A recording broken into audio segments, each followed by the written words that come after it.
All that running had led her straight to this dark room. Trapped in this dark place, holding her daughter for the first time, for the last time, as the girl bled to death in her arms. There was a scuffing noise outside the closed door.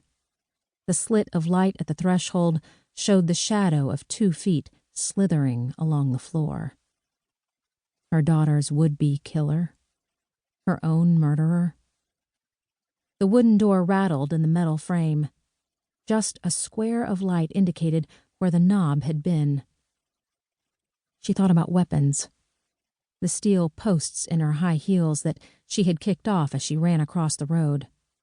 The knife sticking out of her daughter's chest. The girl was still breathing. The blade of the knife was pressed against something vital inside, holding back the torrent of blood so that her dying was a slow and labored thing. She touched her fingers to the knife for just a second before she slowly pulled her hand away. The door rattled again. There was a scraping sound, metal against metal. The square of light narrowed, then disappeared as a screwdriver was jammed into the opening.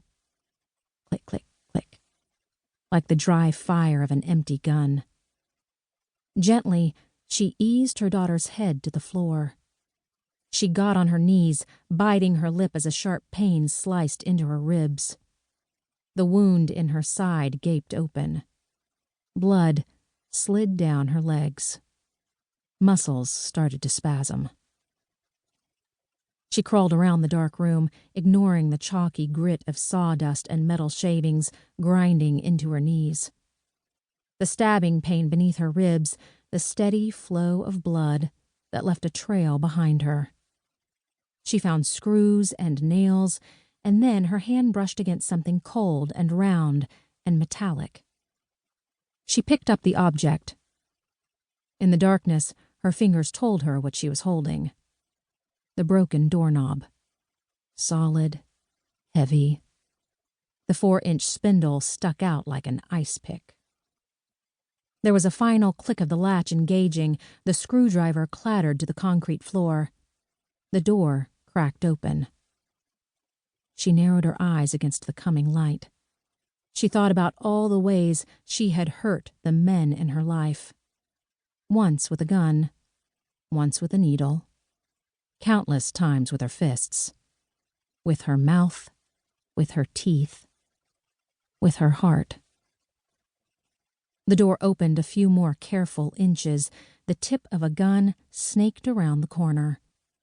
She gripped the doorknob so that the spindle shot out between her fingers and waited for the man to come in.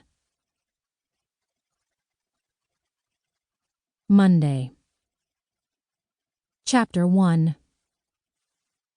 Will Trent was worried about his dog. Betty was getting her teeth cleaned, which sounded like a ridiculous waste of money for a pet. But when the vet had explained to Will all the terrible things that poor dental hygiene could do to an animal, he had been ready to sell his house in order to buy the little thing a few more precious years. Apparently he wasn't the only idiot in Atlanta who was ensuring his pet had better health care than many Americans. He glanced at the line of people waiting to enter the Dutch Valley Animal Clinic. A recalcitrant Great Dane was bottlenecking the front door while several cat owners gave each other knowing looks. Will turned back to the street. He wiped the sweat off his neck, unsure whether he was perspiring from the intense late August heat or from the sheer panic of not knowing whether or not he had made the right decision. He'd never had a dog before. He'd never been solely responsible for an animal's well-being. He put his hand to his chest. He could still feel the memory of Betty's heart jangling like a tambourine as he handed her over to the vet tech. Should he go back inside and rescue her? The sharp beep of a car horn startled him out of his apprehension. He saw a flash of red as Faith Mitchell drove past in her Mini. She made a wide U-turn, then pulled up alongside Will. He was reaching for the handle when she leaned over and pushed open the door. "Hurry," she said, her voice raised over the whine of the air conditioning, which was set to polar. Amanda already sent 2 texts asking where the hell